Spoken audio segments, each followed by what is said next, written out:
Hello, എല്ലാവർക്കും P K ലേണിംഗ്സിൻ്റെ SCRT സീരീസിലേക്ക് സ്വാഗതം.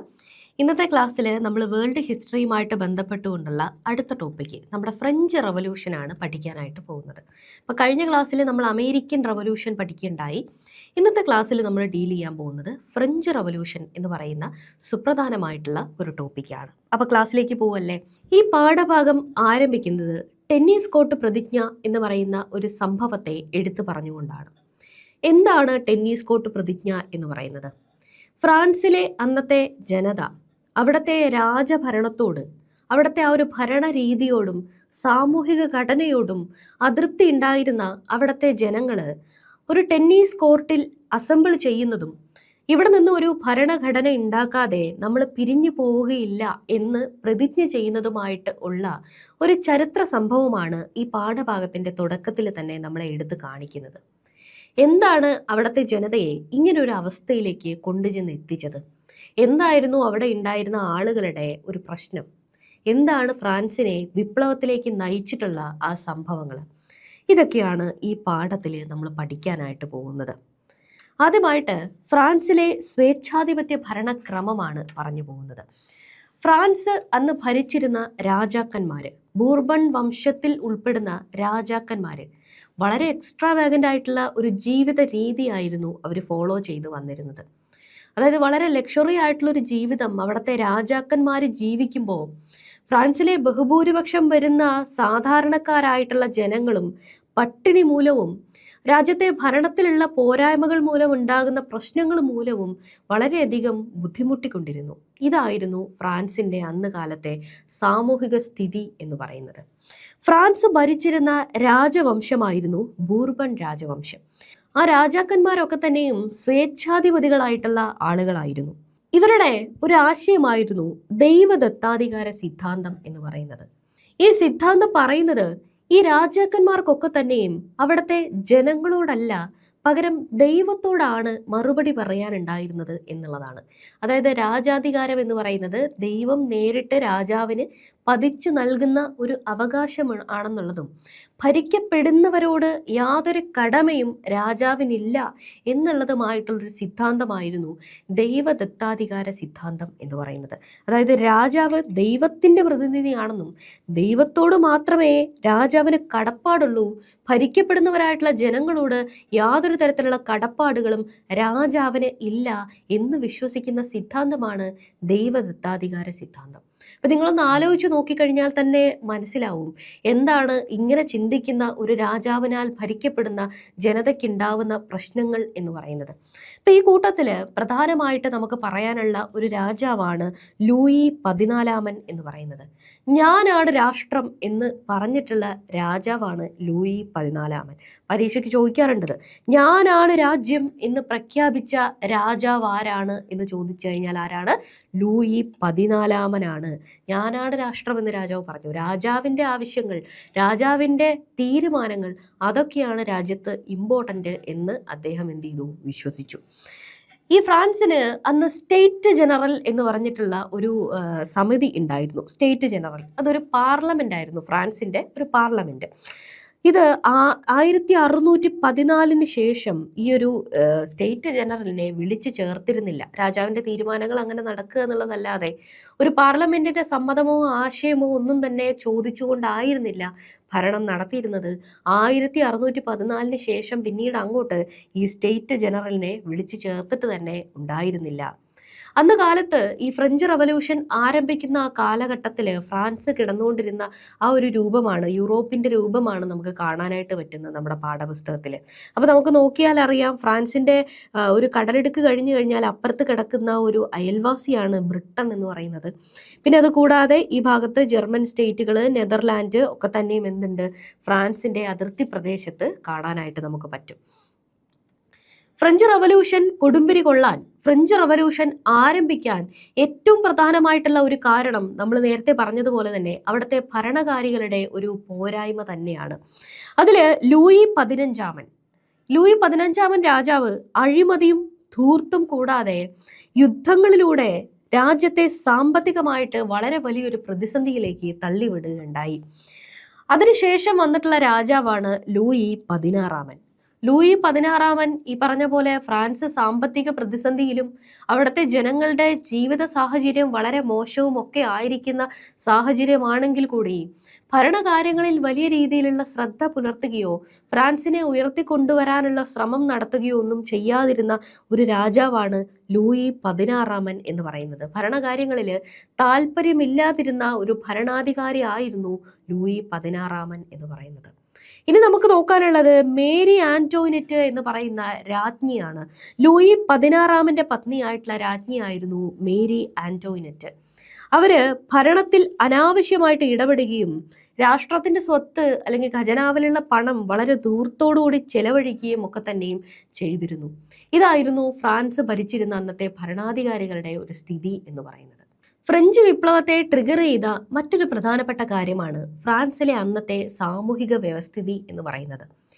ഫ്രാൻസിലെ അന്നത്തെ ജനതയെ 3 തട്ടുകളായിട്ട് തിരിച്ചിരുന്നു. പ്രധാനമായിട്ട് പുരോഹിതന്മാര്, പിന്നെ നോബിൾസ്, അത് കഴിഞ്ഞാൽ കർഷകരും ജോലി ചെയ്യുന്നവരുമായിട്ടുള്ള എല്ലാ സാധാരണക്കാരും അടങ്ങുന്ന മറ്റൊരു എസ്റ്റേറ്റ്. ഇങ്ങനെ 3 വിധത്തിലായിരുന്നു ഫ്രാൻസിന്റെ അന്നത്തെ സാമൂഹിക ഘടന ഉണ്ടായിരുന്നത്. ഫ്രഞ്ച് സമൂഹത്തെ 3 തട്ടുകളായിട്ട് തിരിച്ചിരുന്നു. അപ്പൊ അന്നത്തെ ഒരു പ്രധാനപ്പെട്ട ഒരു കോട്ടായിരുന്നു പ്രഭുക്കൾ യുദ്ധം ചെയ്യുന്നു, പുരോഹിതർ പ്രാർത്ഥിക്കുന്നു, സാധാരണക്കാർ നികുതി കൊടുക്കുന്നു എന്നുള്ളത്. അപ്പൊ നമ്മൾ ഫ്രാൻസിലെ അന്നത്തെ എസ്റ്റേറ്റുകളെ കുറിച്ചിട്ട് സംസാരിച്ചു. ആദ്യത്തെ എസ്റ്റേറ്റ് എന്ന് പറയുന്നത്, 1-ാം എസ്റ്റേറ്റ് എന്ന് പറയുന്നത് പുരോഹിതർ ഉൾക്കൊള്ളുന്നതാണ്. കത്തോലിക്ക സഭയുടെ കൈവശമായിരുന്നു അന്ന് ഫ്രാൻസിന്റെ ഒട്ടുമിക്ക ഭൂപ്രദേശങ്ങളും ഉണ്ടായിരുന്നത്. ഇവർക്ക് നികുതി നൽകേണ്ട ആവശ്യം ഉണ്ടായിരുന്നില്ല. അതായത് രാജ്യത്തിന് പുരോഹിതന്മാര് നികുതി നൽകേണ്ട ആവശ്യം ഉണ്ടായിരുന്നില്ല. 1-ാം എസ്റ്റേറ്റിൽ ഉൾപ്പെടുന്ന ആളുകൾ ആരും തന്നെ രാജ്യത്തിന് നികുതി നൽകിയിരുന്നില്ല. അതേസമയം തെറ്റ് എന്ന് പറയുന്ന ഒരു നികുതി കർഷകരിൽ നിന്നും ഈ പറയുന്ന 1-ാം എസ്റ്റേറ്റിലുള്ള ആളുകൾ പിടിച്ചെടുത്തിരുന്നു. മതനികുതി എന്ന പേരിലായിരുന്നു ഇവര് സാധാരണക്കാരിൽ നിന്നും ഇങ്ങനെ ഒരു നികുതി എന്ത് ചെയ്തിരുന്നത്, പിരിച്ചെടുത്തിരുന്നത്. അടുത്ത എസ്റ്റേറ്റ് എന്ന് പറയുന്നത് പ്രഭുക്കന്മാർ ഉൾക്കൊള്ളുന്ന എസ്റ്റേറ്റുകളാണ്. സൈന്യത്തിലെയും ഭരണത്തിലെയും ഒക്കെ തന്നെയും ഉയർന്ന പദവികൾ വഹിച്ചിരുന്ന പ്രഭുക്കന്മാർ ഉൾക്കൊള്ളുന്നതായിരുന്നു 2-ാമത്തെ എസ്റ്റേറ്റ് എന്ന് പറയുന്നത്. 1-ാം എസ്റ്റേറ്റിലുള്ള ആളുകളെ നമ്മൾ പറഞ്ഞതുപോലെ തന്നെ ഇവരും എന്ത് ചെയ്തിരുന്നു, നികുതികളിൽ നിന്നും വളരെ ഇളവ് ലഭിച്ചിരുന്ന ഒരു വിഭാഗമായിരുന്നു. അതുകൂടാതെ വളരെയധികം ആഡംബര ജീവിതമായിരുന്നു 2-ാം എസ്റ്റേറ്റിലുള്ള ആളുകളും നയിച്ചിരുന്നത്. വിങ്തിയം എന്ന പേരിലുള്ള ഒരു നികുതി, വിങ്തയം എന്ന് പറയുന്ന ഒരു നികുതി 1749 നിയമപ്രകാരം ഫ്രാൻസിലെ എല്ലാ വിഭാഗങ്ങളും നൽകേണ്ട ഒരു നികുതി എന്ന പേരിൽ വിങ്തിയം നിലവിൽ വന്നെങ്കിലും പ്രഭുക്കന്മാരും പുരോഹിതന്മാരും 1-ാം എസ്റ്റേറ്റിലും 2-ാം എസ്റ്റേറ്റിലുമുള്ള ആളുകളൊന്നും തന്നെ ഈ ഒരു നികുതി നൽകിയിരുന്നില്ല. ഈ നികുതി ഭാരവും എന്ത് ചെയ്തിരുന്നു, 3-ാം എസ്റ്റേറ്റിലുള്ള ആളുകളിലേക്ക് പോവുകയാണ് ഉണ്ടായിരുന്നത്. അന്നത്തെ 2 എസ്റ്റേറ്റുകാരും 1-ഉം 2-ഉം എസ്റ്റേറ്റിലുള്ള ആളുകൾ സാധാരണക്കാരെ ചൂഷണം ചെയ്യാൻ ഉപയോഗിച്ചിരുന്ന മാർഗങ്ങൾ എന്തൊക്കെയായിരുന്നു? ഏറ്റവും പ്രധാനമായിട്ടുള്ളത് നികുതികൾ തന്നെയാണ്. ആദ്യമായിട്ട് കോർവി എന്ന് പറയുന്ന ഒരു നികുതിയാണ്.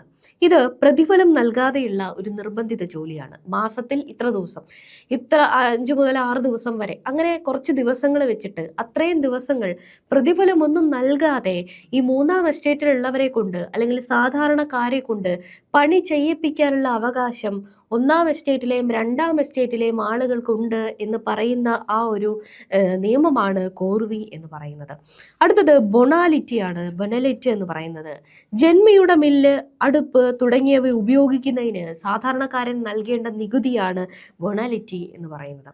അതായത് ഈ പറയുന്ന ആഘോഷങ്ങളോ കാര്യങ്ങളോ ഒക്കെ വരുമ്പോൾ വൈന് നിർമ്മിക്കാനും റൊട്ടി നിർമ്മിക്കാനും ഒക്കെ ആയിട്ട് ജന്മിയുടെ മില്ലുകൾ, അടുപ്പ് ഒക്കെ തന്നെ ഉപയോഗിക്കേണ്ടതായിട്ടുള്ള ആവശ്യം വരും. അവിടെ പണിയെടുക്കുന്നത് സാധാരണക്കാരാണെങ്കിലും ജന്മിയുടെ ഈ സാധനങ്ങൾ ഉപയോഗിക്കുന്നതിന് സാധാരണക്കാരൻ ജന്മിക്ക് നികുതി നൽകേണ്ടതായിട്ട് വന്നു. അടുത്തത് ബൻവിൻ എന്നറിയപ്പെടുന്ന ഒരു നികുതിയാണ്. ഇത് വീഞ്ഞ് വിൽപ്പനയ്ക്ക് നൽകുന്ന ഒരു കുത്തക നികുതിയായിരുന്നു. വീഞ്ഞ് വിൽപ്പന ചെയ്യുന്നതിന് നൽകുന്ന ഒരു കുത്തക നികുതിയാണ് ബൻവിൻ എന്ന് പറയുന്നത്. അടുത്തത് പിയേജ് ആണ്. പാലങ്ങൾ, റോഡുകൾ ഇവയൊക്കെ ഉപയോഗിക്കുന്നതിന് വേണ്ടി നൽകിയിരുന്ന ചുങ്കമായിരുന്നു ഈ പറയുന്ന പിയേജ് എന്ന് പറയുന്നത്. ഈ നികുതികളൊക്കെ തന്നെയും സാധാരണക്കാരുടെ മേലിലായിരുന്നു ചുമത്തപ്പെട്ടിരുന്നത്.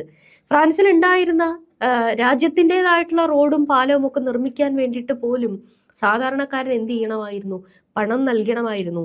ഇവയൊക്കെ നിർമ്മിക്കാൻ വേണ്ടിയിട്ട് അവൻ തന്നെ പണിയെടുക്കുകയും ചെയ്യണമായിരുന്നു. അടുത്തൊരു നികുതി ടെറാഷ് എന്ന് പറയുന്നതാണ്. വിളവെടുപ്പ് കാലത്ത് നൽകേണ്ട ഒരു പ്രത്യേക നികുതിയായിരുന്നു ടെറാഷ് എന്ന് പറയുന്നത്. ഇത്രയധികം നികുതികൾ സാധാരണക്കാരന്റെ മേൽ ചുമത്തപ്പെട്ടിരുന്നു എന്നുള്ളതാണ്. അടുത്തത് മൂന്നാം എസ്റ്റേറ്റ് ആണ്. സാധാരണക്കാരടങ്ങുന്ന ഒരു എസ്റ്റേറ്റ് ആയിരുന്നു മൂന്നാം എസ്റ്റേറ്റ്. കർഷകര്, തൊഴിലാളികള്, മധ്യവർഗത്തിൽ ഉൾപ്പെടുന്ന ആളുകള് എല്ലാവരും ഉൾക്കൊണ്ടിരുന്ന ഒരു വിഭാഗമാണ് മൂന്നാം എസ്റ്റേറ്റ് എന്ന് പറയുന്നത്. ജനസംഖ്യയുടെ ഭൂരിഭാഗവും ഇവരായിരുന്നു ഉണ്ടായിരുന്നത്. ജനസംഖ്യയുടെ ഭൂരിഭാഗവും ഉൾക്കൊള്ളുന്ന, ഫ്രാൻസിലുള്ള ഏറ്റവും കൂടുതൽ ജനസംഖ്യ ഉൾക്കൊള്ളുന്ന വിഭാഗമായിരുന്നിട്ടും ഏറ്റവും കൂടുതൽ ചൂഷണങ്ങൾ നേരിട്ടിരുന്നതും ഈ വിഭാഗത്തിലുള്ള ആളുകൾ തന്നെയായിരുന്നു. രാജാവിനും സഭയ്ക്കും പ്രഭുവിനും നികുതി നൽകാൻ ബാധ്യസ്ഥരായിട്ടുള്ള വിഭാഗമായിരുന്നു ഈ മൂന്നാം എസ്റ്റേറ്റിലുള്ള സാധാരണക്കാരെന്ന് പറയുന്നത്. പ്രതിഫലമില്ലാതെയുള്ള സൈനിക സേവനവും അതേപോലെ റോഡും പാലവും ഒക്കെ നിർമ്മിക്കാൻ വേണ്ടിയിട്ടുള്ള പൊതുമരാമത്ത് ജോലികളും ഒക്കെ തന്നെ ഈ മൂന്നാമത്തെ എസ്റ്റേറ്റിലുള്ള ആളുകളുടെ മാത്രം ചുമതലയായിട്ട് വരികയുണ്ടായി. ഈ കാലഘട്ടത്തിലാണ് ഫ്രാൻസിനെ വിപ്ലവത്തിലേക്ക് നയിക്കുന്ന ഒരു പ്രധാനപ്പെട്ട സംഭവം ഉണ്ടാവുന്നത്. അതാണ് മധ്യവർഗത്തിന്റെ ഉദയം. പഴയ കാലത്തുള്ള ഹിസ്റ്ററി പഠിക്കുന്ന സമയത്ത് അവിടെ നമുക്ക് വ്യവസായവുമായിട്ട് ബന്ധപ്പെട്ടുകൊണ്ട് വരുന്ന റവല്യൂഷണറി ആയിട്ടുള്ള കുറേയധികം വ്യത്യാസങ്ങൾ പഠിക്കാനായിട്ട് സാധിക്കും. അതായത് ഈ പറയുന്ന വാണിജ്യം അല്ലെങ്കിൽ വ്യവസായം എന്ന് പറയുന്ന ഒരു സംഭവം യൂറോപ്പിലാകെ ശക്തി പ്രാപിച്ച സമയത്ത് ഫ്രാൻസിൽ ഉണ്ടായിരുന്ന കുറേയധികം വ്യാപാരികളും എന്ത് ചെയ്യുന്നുണ്ട്, ധനികരായിട്ട് മാറുന്നുണ്ട്. വ്യാപാരത്തിന്റെയും വ്യവസായത്തിന്റെയും ഒക്കെ വളർച്ച ഉണ്ടായതോടുകൂടി രൂപപ്പെട്ട ഒരു പുതിയ വിഭാഗമാണ് മധ്യവർഗം അല്ലെങ്കിൽ ബൂർഷ്വാസീസ് എന്ന് പറയുന്നത്. ഇവരിൽ ഡോക്ടർമാര്, വക്കീലന്മാര്, ബാങ്കർമാര്, അധ്യാപകര് ഇവരൊക്കെ തന്നെയും ഉൾപ്പെട്ടിരുന്നു. ഇവര് വാണിജ്യത്തിലൂടെയും വ്യവസായത്തിലൂടെയും നല്ല രീതിയിലുള്ള സാമ്പത്തികമായിട്ടുള്ള നേട്ടം ഉണ്ടാക്കിയെടുത്തിരുന്നു. ഇങ്ങനെ നടന്ന സമയത്തും കൂടെ ഫ്രാൻസിൽ നിലനിന്നിരുന്ന മറ്റൊരു നികുതിയായിരുന്നു ഗ്യാബല് എന്ന് പറയുന്നത്. ഗ്യാബൽ എന്ന് പറയുന്നത് ഒട്ടുമിക്ക എല്ലാ വസ്തുക്കളുടെ മുകളിലും ആദ്യം ചുമത്തപ്പെട്ടിരുന്നുവെങ്കിലും പിന്നീട് അത് ഉപ്പിന്റെ മുകളിലേക്ക് മാത്രമായിട്ട് ചുമത്തപ്പെടുന്ന ഒരു ജനവിരുദ്ധമായിട്ടുള്ള നികുതിയായിട്ട് മാറി. ഇത്തരത്തിലുള്ള വ്യത്യസ്തങ്ങളായിട്ടുള്ള നികുതി ഒടുക്കുകയും എന്നാൽ പ്രഭുക്കന്മാരും അതേപോലെ തന്നെ പുരോഹിതരും കൊണ്ടുവന്നിരുന്ന എല്ലാ ചൂഷണങ്ങളുള്ള ആശയങ്ങളും ഇവർക്ക് ഒന്നും മിണ്ടാതെ സഹിക്കേണ്ടി വരികയും ചെയ്യുന്ന ആ ഒരു അവസ്ഥ ഈ ബൂർഷ്വാസികളെ ചൊടിപ്പിക്കുന്നുണ്ട്. പിന്നീട് സാമ്പത്തികമായിട്ട് ഉയർന്നവരാണെങ്കിലും ഭരണത്തിൽ ഇവർക്ക് യാതൊരു തരത്തിലുള്ള പങ്കും ഉണ്ടായിരുന്നില്ല. ഭരണത്തിൽ അല്ലെങ്കിൽ രാജാവ് അല്ലെങ്കിൽ പുരോഹിതന്മാരൊക്കെ കൊണ്ടുവരുന്ന ആശയങ്ങളെയോ പുതിയ പുതിയ തീരുമാനങ്ങളെയോ എതിർക്കാനോ അവിടെ അഭിപ്രായം പറയാനോ ഈ ബൂർഷ്വാസീസിനാണെങ്കിലും മൂന്നാം എസ്റ്റേറ്റിലുള്ളവർക്കാണെങ്കിലും എന്തുണ്ടായിരുന്നില്ല, അവസരങ്ങൾ ഉണ്ടായിരുന്നില്ല. അങ്ങനെ ഇവർക്ക് സൈന്യത്തിലും ഭരണത്തിലും ഒന്നും തന്നെ പദവികളും ലഭ്യമായിരുന്നില്ല. ഈ ഒരു അതൃപ്തി ബൂർഷ്വാസീസിൽ നിന്നും ഫ്രഞ്ച് റവല്യൂഷൻ എന്ന് പറയുന്ന ഒരു സംഭവം ഉണ്ടാവാനായിട്ട് കാരണമായി. അന്ന് കാലത്തെ ചരിത്രകാരന്മാരുടെ ഒരു പ്രധാനപ്പെട്ട നിരീക്ഷണം നമ്മുടെ പാഠപുസ്തകത്തിൽ കൊടുത്തിട്ടുണ്ട്. അത് വിൽ ആൻഡ് ഏരിയൽ ഡ്യൂറന്റിന്റെ ഒരു ചരിത്ര നിരീക്ഷണമാണ്. പ്രശസ്ത ചരിത്രകാരരായ വിൽ ഡ്യൂറന്റും ഏരിയൽ ഡ്യൂറന്റും ഫ്രഞ്ച് വിപ്ലവത്തെക്കുറിച്ചും ഫ്രഞ്ച് വിപ്ലവത്തിലുള്ള മധ്യവർഗത്തിന്റെ പങ്കിനെ കുറിച്ചിട്ടും പറയുന്നത് ഇങ്ങനെയാണ്: അസംതൃപ്തരായ കർഷക വർഗത്തെ ആയുധമാക്കിക്കൊണ്ട് പൗരോഹിത്യത്തിനെതിരെയും പ്രഭുത്വത്തെ തകിടം മറിക്കുകയും അസ്വസ്ഥരായ നഗരവാസികളെ കൊണ്ട് ജനകീയ സേനകളെ നിർവീര്യമാക്കുകയും ചെയ്ത ബൂർഷ്വാസിയുടെ അല്ലെങ്കിൽ മധ്യവർഗത്തിന്റെ പ്രവർത്തനമായിരുന്നു ഫ്രഞ്ച് വിപ്ലവത്തിന്റെ സത്ത എന്നവർ പറഞ്ഞു.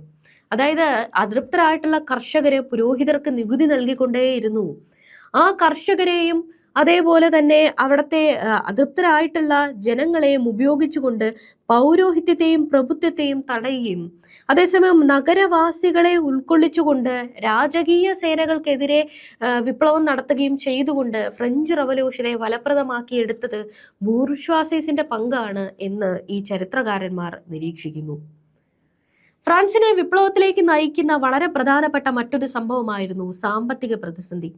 നമ്മൾ നേരത്തെ പറഞ്ഞ പോലെ ലൂയി 15-നും ലൂയി 16-നും ഒക്കെ തന്നെ സാമ്പത്തികമായിട്ടുള്ള പ്രതിസന്ധികൾ യുദ്ധത്തിലൂടെ മറ്റും വരുത്തി വെക്കുകയും എന്നാൽ അതിൽ നിന്ന് രാജ്യത്തെ കരകയറ്റാൻ വേണ്ടിയിട്ട് യാതൊരു ശ്രമങ്ങളും നടത്താതിരിക്കുകയും ചെയ്യുന്ന ഒരു സാഹചര്യം 1770-കളിലെ ഫ്രാൻസ് കണ്ടു.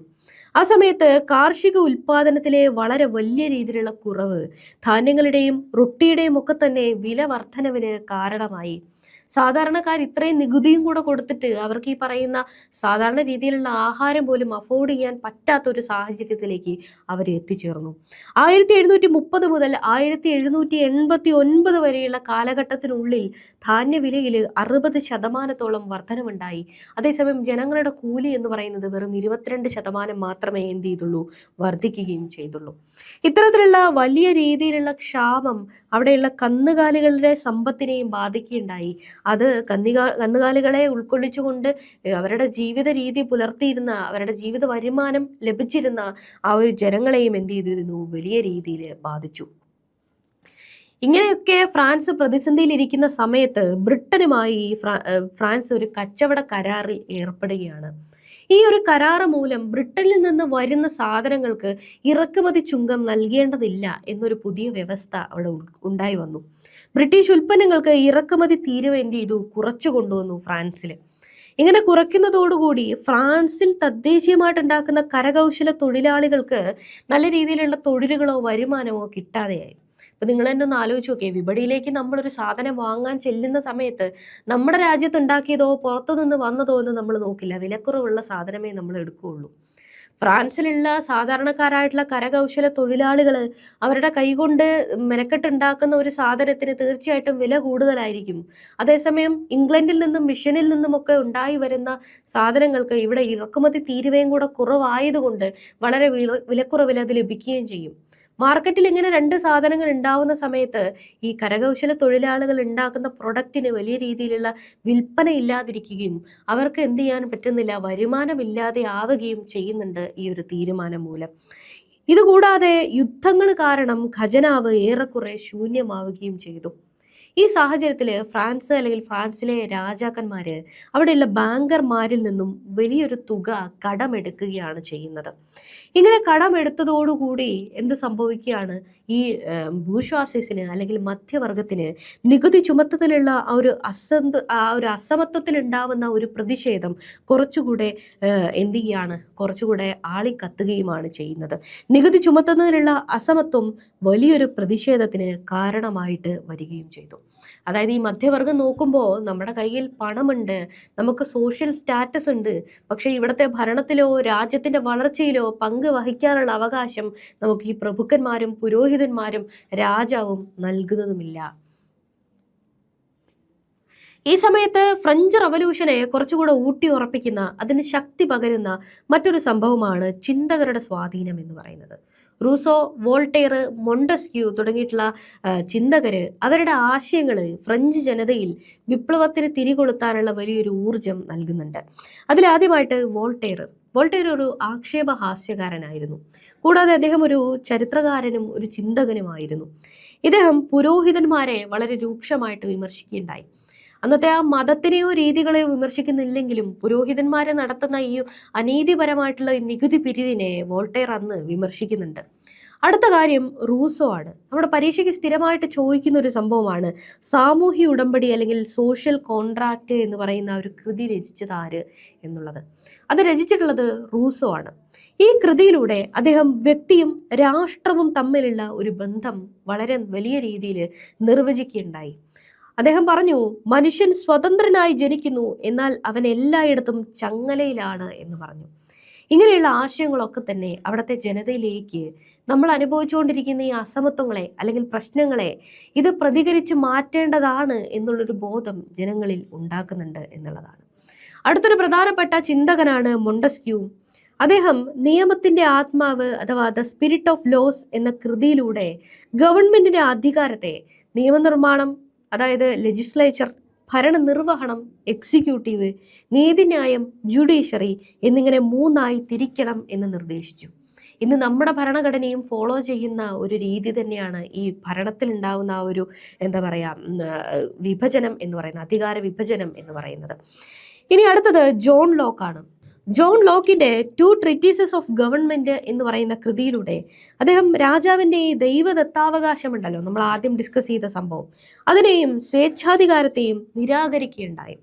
അതായത് രാജാവ് മറുപടി പറയേണ്ടത് ദൈവത്തിനോടല്ല, ആരെയാണോ ഭരിക്കുന്നത് അവനോടാണ് രാജാവ് കടപ്പെട്ടിരിക്കേണ്ടത് എന്ന് എന്ത് ചെയ്തു ഈ ജോൺ ലോക്കും അന്നുണ്ടായിരുന്ന ചിന്തകന്മാരും ഒക്കെ തന്നെ മുന്നോട്ട് വെച്ചു ആശയങ്ങൾ. ആ സമയത്ത് ഫ്രഞ്ച് റവല്യൂഷന് ശക്തി പകർന്നിട്ടുള്ള മറ്റൊരു സംഭവമാണ് സലൂണുകളും കോഫി ഹൗസുകളും.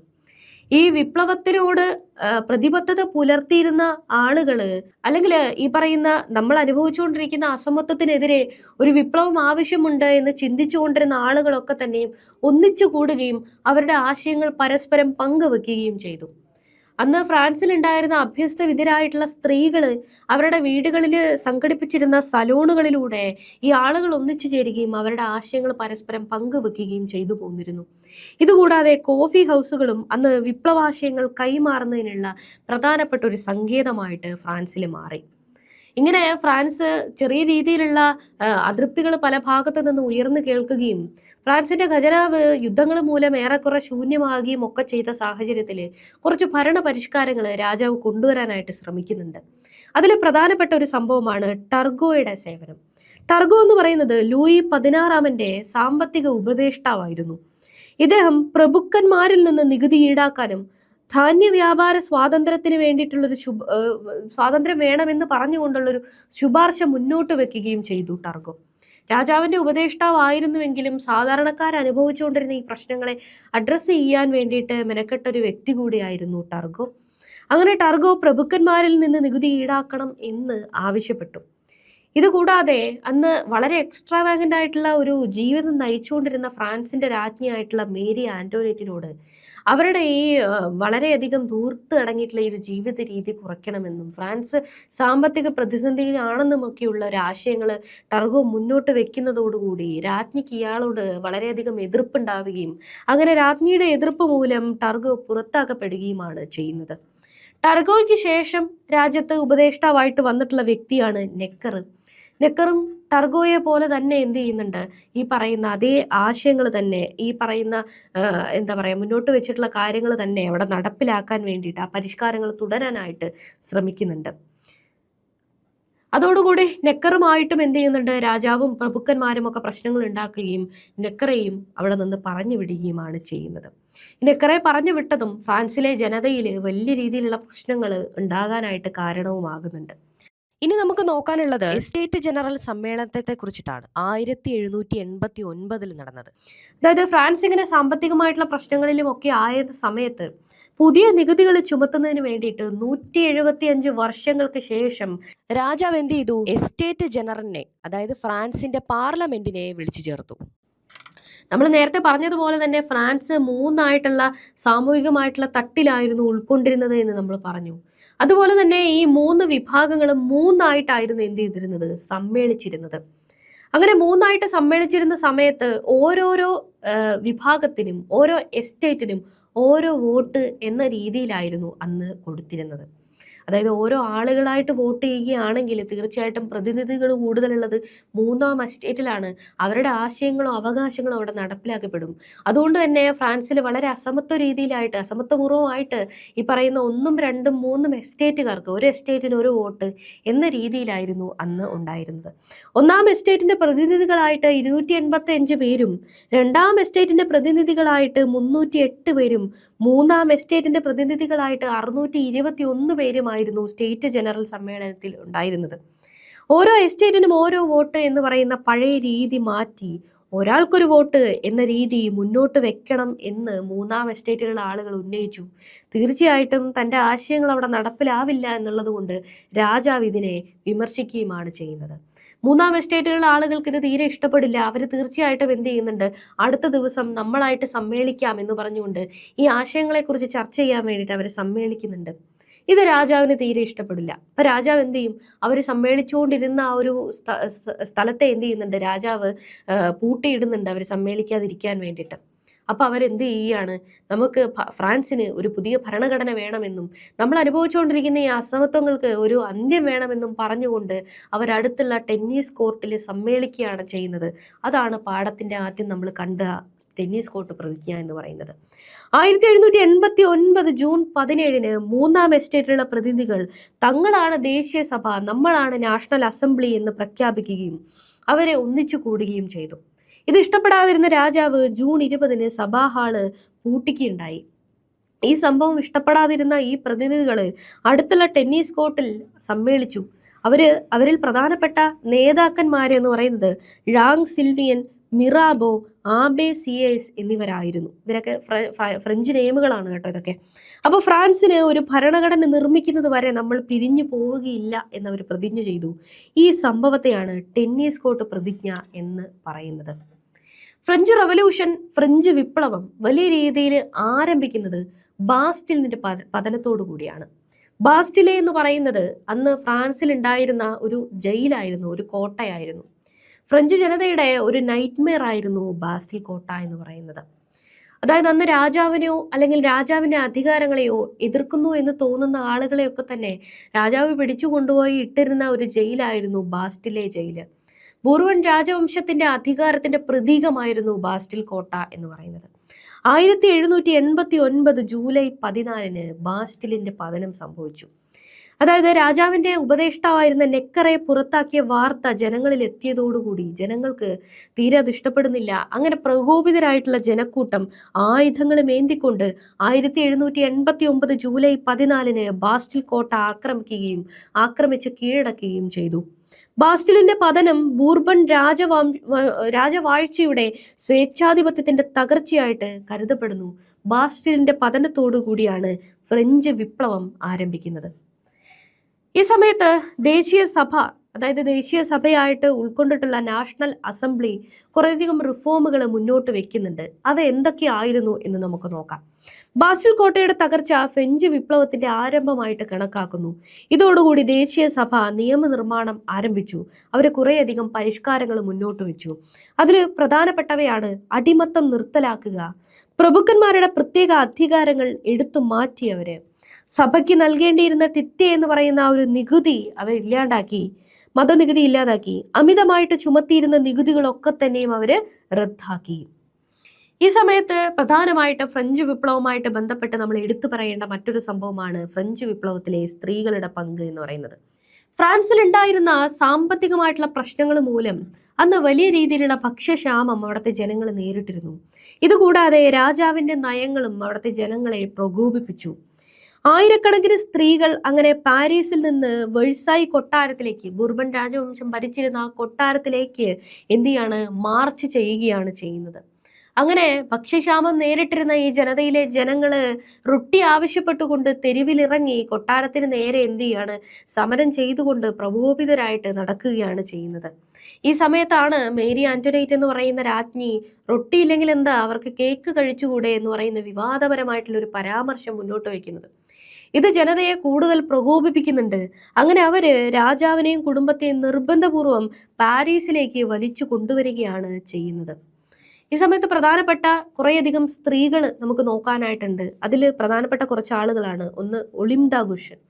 സ്ത്രീയുടെയും സ്ത്രീ പൗരയുടെയും അവകാശ പ്രഖ്യാപനം എന്ന് പറയുന്ന ഗ്രന്ഥം രചിച്ചിട്ടുള്ള വ്യക്തിയാണ് ഒളിംദാഗുഷ്. മാഡം ഴാങ് റോളൻഡ് സ്ത്രീ സമത്വത്തിനു വേണ്ടിയിട്ട് വാദിച്ച മറ്റൊരു പ്രമുഖ വനിതയാണ് മാഡം ഴാങ് റോളൻഡ്. അപ്പൊ അവരുടെ ഈ പറയുന്ന പ്രക്ഷോഭങ്ങളൊക്കെ മൂലം സ്വത്തിന്മേൽ സ്ത്രീകൾക്ക് അവകാശം ലഭിക്കുകയുണ്ടായി. മാത്രമല്ല അന്ന് ഒരാളെ വിവാഹം കഴിച്ചു കഴിഞ്ഞാൽ പിന്നെ വിവാഹമോചനത്തിനുള്ള അവകാശം സ്ത്രീകൾക്ക് ഉണ്ടായിരുന്നില്ല. അങ്ങനെ സ്ത്രീകൾക്ക് വിവാഹമോചനം നേടാനുള്ള ഒരു അവകാശവും നേടിയെടുക്കുന്നുണ്ട്. അന്ന് വിപ്ലവത്തിന്റെ പ്രതീകങ്ങളായിട്ട് കരുതപ്പെട്ടു പോന്നിരുന്ന കുറേയധികം വസ്ത്രധാരണ രീതികൾ ഫ്രാൻസിൽ നിലനിന്നിരുന്നു. അതിൽ പ്രധാനപ്പെട്ട കാര്യങ്ങളാണ് സാൻസ് കുലോട്ടുകളും ഫ്രിജിയൻ തൊപ്പിയും. കുലീനർ ധരിച്ചിരുന്ന ബ്രീച്ചസ് എന്നറിയപ്പെടുന്ന ഒരു പാൻറ് ഉണ്ടായിരുന്നു. ആ ഒരു പാൻറിന് പകരം ഒരു നീളൻ പാൻറ്, അതായത് കർഷകർ ധരിച്ചിരുന്ന സാൻ കുലോട്ടുകൾ എന്ന് പറയുന്ന ആ ഒരു നീളൻ പാൻറ് ധരിച്ചിരുന്നവര് വിപ്ലവകാരികളായിട്ടും അത് വിപ്ലവത്തിന്റെ ഒരു പ്രതീകമായിട്ടും മാറുകയുണ്ടായി ഫ്രാൻസിൽ. അടുത്തൊരു സംഭവം ഫ്രിജിയൻ തൊപ്പിയാണ്. ഫ്രിജിയൻ തൊപ്പി എന്ന് പറയുന്നത് നമ്മൾ അടിമത്തത്തിൽ നിന്ന് മോചിതരായി എന്ന് സ്വയം പ്രഖ്യാപിച്ചുകൊണ്ട് കർഷകർ ധരിച്ചിരുന്ന ഒരു തൊപ്പിയായിരുന്നു ഫ്രിജിയൻ തൊപ്പി.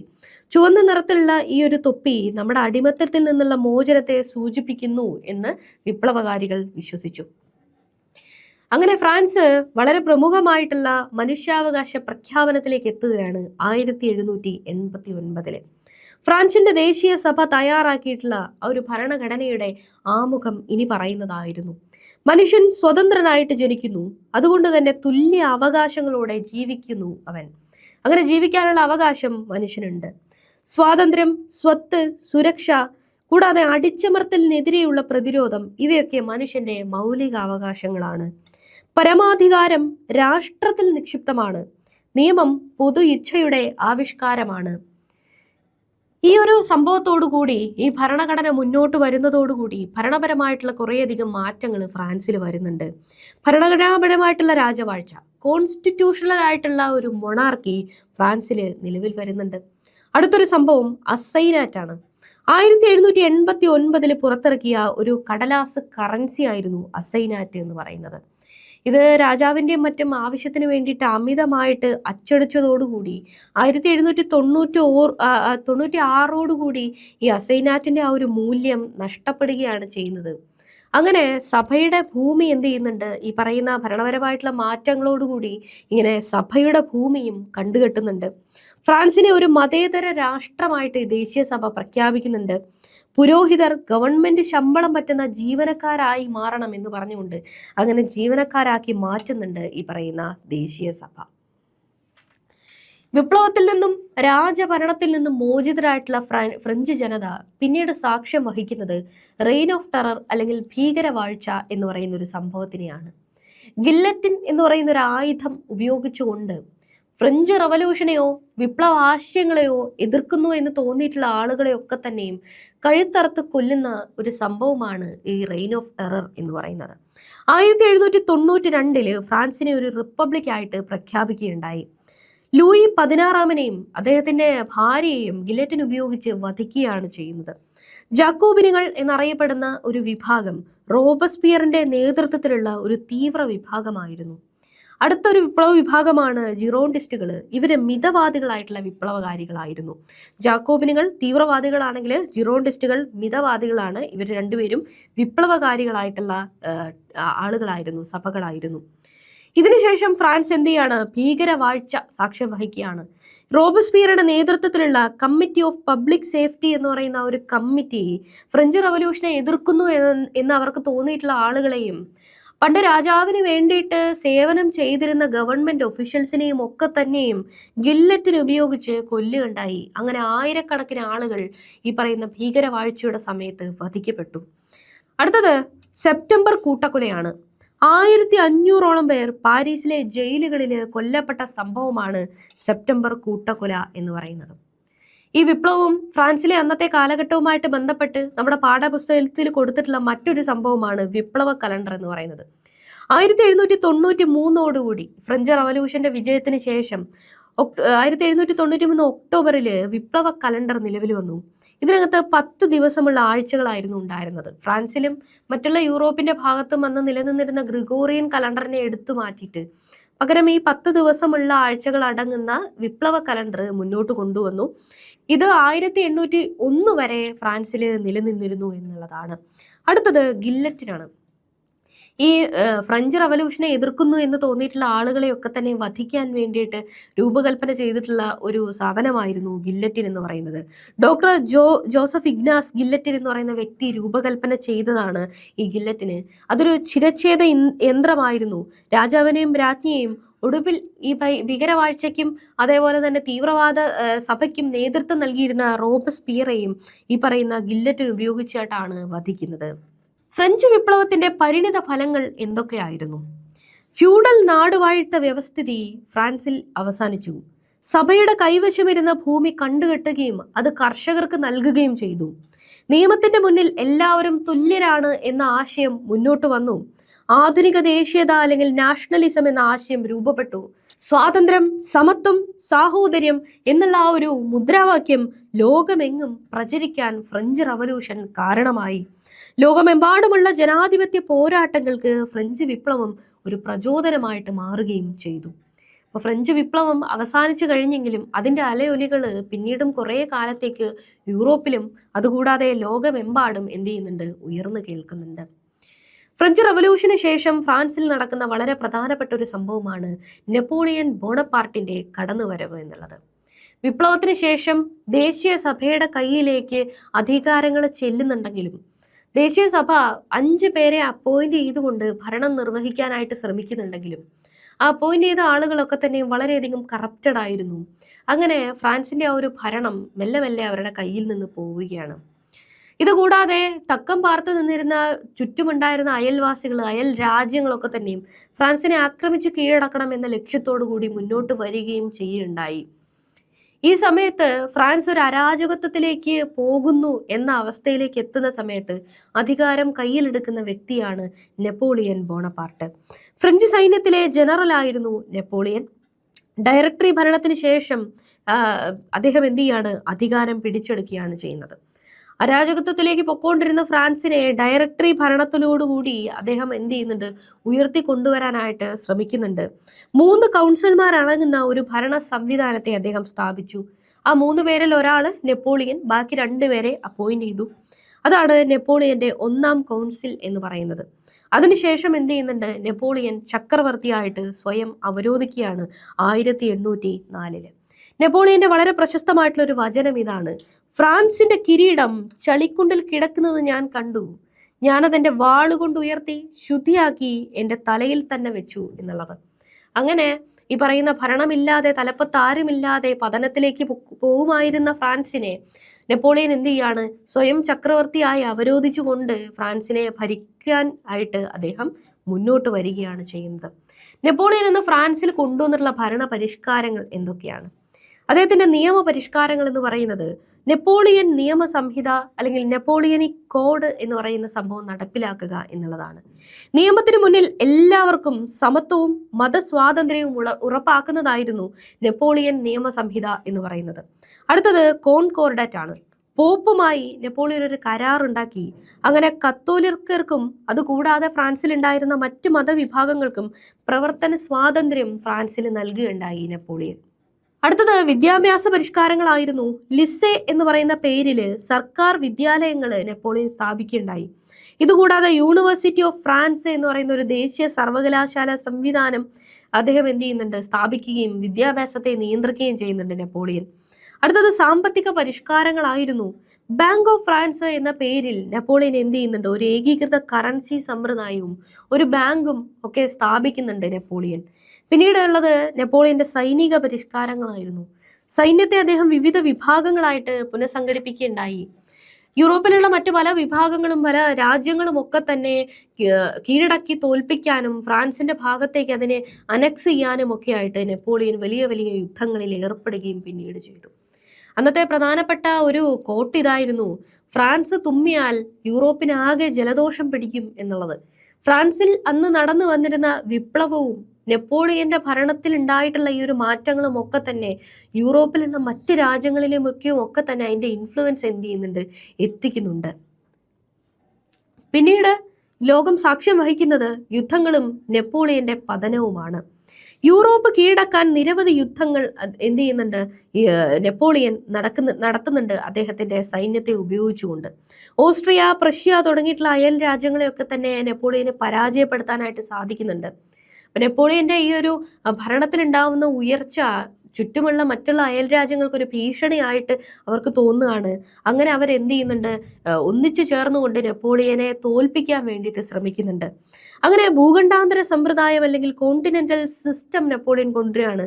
ബ്രിട്ടനെ സാമ്പത്തികമായിട്ട് തകർക്കാൻ വേണ്ടിയിട്ട് യൂറോപ്യൻ രാജ്യങ്ങൾ ബ്രിട്ടനുമായിട്ട് വ്യാപാരം നടത്തുന്നത് നെപ്പോളിയൻ നിരോധിക്കാനായിട്ട് ശ്രമിക്കുന്നുണ്ട്. അങ്ങനെ 1815 ഈ ചുറ്റുമുള്ള അയൽ രാജ്യങ്ങളൊക്കെ ചേർന്നുകൊണ്ട് നെപ്പോളിയനെതിരെ യുദ്ധം നടത്തുകയാണ്. അങ്ങനെ പല പല യുദ്ധങ്ങൾക്ക് ശേഷം 1815 വാട്ടർലൂ യുദ്ധത്തിൽ ബ്രിട്ടന്റെ നേതൃത്വത്തിലുള്ള സഖ്യസേനയോട് നെപ്പോളിയൻ പരാജയപ്പെടുകയാണ് ചെയ്യുന്നത്. അതോടുകൂടി നെപ്പോളിയന്റെ ഭരണം ഫ്രാൻസിൽ അവസാനിക്കുകയാണ്. ഇതിനുശേഷം വിയന്ന സമ്മേളനം 1815 സംഘടിപ്പിക്കുകയുണ്ടായി. നെപ്പോളിയന്റെ പരാജയത്തിന് ശേഷം യൂറോപ്പിലെ രാജ്യങ്ങൾ ഓസ്ട്രിയയിലെ വിയന്നയിൽ ഒരു യോഗം ചേർന്നു. അതിന് നേതൃത്വം നൽകിയത് ഓസ്ട്രിയൻ ചാൻസലർ ആയിട്ടുള്ള മെറ്റേണിച്ച് ആയിരുന്നു. ഈ സമ്മേളനത്തിലെ പ്രധാനപ്പെട്ട തീരുമാനങ്ങൾ എന്ന് പറയുന്നത് ഇവയായിരുന്നു: ഫ്രഞ്ച് വിപ്ലവത്തിന് മുൻപുള്ള രാജഭരണം യൂറോപ്പിൽ എല്ലായിടത്തും പുനഃസ്ഥാപിക്കണം. ഫ്രാൻസിൽ ബൂർബൻ രാജഭരണം തിരികെ കൊണ്ടുവരണം. ബ്രിട്ടന്റെ നാവിക മേധാവിത്വം റഷ്യയുടെ കിഴക്കൻ യൂറോപ്പിലെ ആധിപത്യവും അംഗീകരിക്കണം. മധ്യ യൂറോപ്പിൽ ഓസ്ട്രിയയുടെ മേധാവിത്വം അംഗീകരിക്കണം എന്നുള്ളവയൊക്കെ ആയിരുന്നു. ഇനി നമുക്ക് നോക്കാനുള്ളത് സ്വാതന്ത്ര്യത്തിന്റെ മരം എന്ന് പറയുന്ന ഒരു സംഭവമാണ്. അമേരിക്കൻ സ്വാതന്ത്ര്യ സമരത്തിലെ ഒരു പ്രധാനപ്പെട്ട ഒരു ആശയമായിരുന്നു സ്വാതന്ത്ര്യത്തിന്റെ മരം അല്ലെങ്കിൽ ട്രീ ഓഫ് ലിബർട്ടി എന്ന് പറയുന്നത്. അന്നത് ഈ പറയുന്ന എന്താ പറയുക ഒരു ആശയമായിരുന്നു എന്നുണ്ടെങ്കിൽ ഫ്രാൻസിൽ അതിനെ വളരെ പ്രാക്ടിക്കലായിട്ട് തന്നെ നടപ്പിലാക്കി പോന്നു. അതായത് ട്രീ ഓഫ് ലിബർട്ടി, സ്വാതന്ത്ര്യത്തിന്റെ മരം എന്ന് പറയുന്നത് അമേരിക്കൻ സ്വാതന്ത്ര്യ സമരത്തിലെ ഒരു ആചാരമായിരുന്നു. ഫ്രഞ്ച് വിപ്ലവ കാലത്ത് പൊതുസ്ഥലങ്ങളിൽ സ്വാതന്ത്ര്യത്തിന്റെ ഒരു പ്രതീകമായിട്ട് മരങ്ങളെ നട്ടുപിടിപ്പിച്ചു പോന്നിരുന്നു. അതൊരു മോചനത്തിന്റെ അല്ലെങ്കിൽ ഈ പറയുന്ന ഫ്യൂഡൽ രാജവ്യവസ്ഥയിൽ നിന്നുമുള്ള ഒരു മോചനമായിട്ടും ഒരു സ്വാതന്ത്ര്യത്തിന്റെ പ്രതീകമായിട്ടുമായിരുന്നു ജനങ്ങൾ ഈ മരങ്ങൾ വെച്ചുപിടിപ്പിച്ചിരുന്നത്. കൂടാതെ വിപ്ലവത്തിന്റെ പ്രതീകമായിട്ടുള്ള ഫ്രിജിയൻ തൊപ്പി ഉണ്ടല്ലോ, അത് ഈ സ്വാതന്ത്ര്യത്തിന്റെ മരങ്ങളിലൊക്കെ തന്നെ തൂക്കിയിട്ടുകയും ചെയ്തിരുന്നു. അങ്ങനെ മൊണാർക്കിയിൽ തുടങ്ങി മൊണാർക്കിയിൽ തന്നെ അവസാനിക്കുന്ന, രാജഭരണത്തിൽ തുടങ്ങി വലിയൊരു വിപ്ലവത്തിന് ശേഷം രാജഭരണത്തിൽ തന്നെ ചെന്ന് അവസാനിക്കുന്ന ഒരു വിപ്ലവമായിരുന്നു ഫ്രഞ്ച് റവല്യൂഷൻ. പക്ഷേ ഇങ്ങനെയൊക്കെ ആണെങ്കിലും ലോകമെമ്പാടും പിന്നീട് നടന്നിട്ടുള്ള പല വിപ്ലവങ്ങൾക്കും എന്ത് ചെയ്തിരുന്നു, ഈ ഫ്രഞ്ച് റവല്യൂഷൻ ഊർജം പകർന്നു, ശക്തി പകർന്നു. ഇതോടൊപ്പം നമുക്ക് നോക്കാനുള്ള മറ്റൊരു കാര്യമാണ് ടിപ്പു സുൽത്താൻ. ടിപ്പു സുൽത്താൻ ഈ ഫ്രഞ്ച് റവല്യൂഷന് ഐക്യദാർഢ്യം പ്രഖ്യാപിച്ചുകൊണ്ട് ശ്രീരംഗപട്ടണത്ത് സ്വാതന്ത്ര്യത്തിന്റെ മരം നട്ടുപിടിപ്പിക്കുകയുണ്ടായി. മൈസൂർ ഭരണാധികാരിയായിരുന്നു ടിപ്പു സുൽത്താൻ. ഇതിലൂടെ ഫ്രഞ്ച് വിപ്ലവാശയങ്ങളോടുള്ള ആഭിമുഖ്യം, അതുകൂടാതെ അന്ന് ഇന്ത്യയെ ഭരിക്കാൻ ശ്രമിച്ചിരുന്ന ഈ ഒരു ബ്രിട്ടീഷ് വിരോധവും അദ്ദേഹം എന്ത് ചെയ്തിരുന്നു, ഒരു പ്രകടിപ്പിക്കുകയുണ്ടായി ടിപ്പു സുൽത്താൻ. അപ്പൊ ഈ ഒരു പോയിന്റ് നോക്കണം, പരീക്ഷയ്ക്ക് ചോദിക്കാറുണ്ട്. ടിപ്പു സുൽത്താൻ ശ്രീരംഗപട്ടണത്താണ് സ്വാതന്ത്ര്യത്തിന്റെ മരം നട്ടുപിടിപ്പിക്കുന്നത് എന്നുള്ളത് ഓർത്തു വെച്ചേക്കാം. ഇന്ന് നമ്മൾ പഠിച്ചിട്ടുള്ള ഫ്രഞ്ച് റവല്യൂഷനുമായിട്ട് ബന്ധപ്പെട്ട് വരുന്ന ആശയങ്ങളൊക്കെ തന്നെയും 10ാം ക്ലാസ്സിലെ 2ാമത്തെ ചാപ്റ്ററിൽ നിന്നും, സ്വാതന്ത്ര്യം, സമത്വം, സാഹോദര്യം എന്ന് പറയുന്ന ആ ഒരു ചാപ്റ്ററിൽ നിന്നും എടുത്തിട്ടുള്ളവയാണ്. ഈ ക്ലാസ് കണ്ട ശേഷം ഈ ചാപ്റ്റർ കൂടെ ഒന്ന് റെഫർ ചെയ്ത് നോക്കുക. അപ്പൊ ഈ ടോപ്പിക്ക് നമുക്ക് കവറായിട്ട് പോകും. അടുത്ത ക്ലാസ്സിൽ നമുക്ക് അടുത്ത വിപ്ലവമായിട്ട് അല്ലെങ്കിൽ ലോക ചരിത്രവുമായിട്ട് ബന്ധപ്പെട്ട് വരുന്ന അടുത്ത പ്രധാനപ്പെട്ട ടോപ്പിക്കുമായിട്ട് വീണ്ടും കണ്ടുമുട്ടാം. Thank you.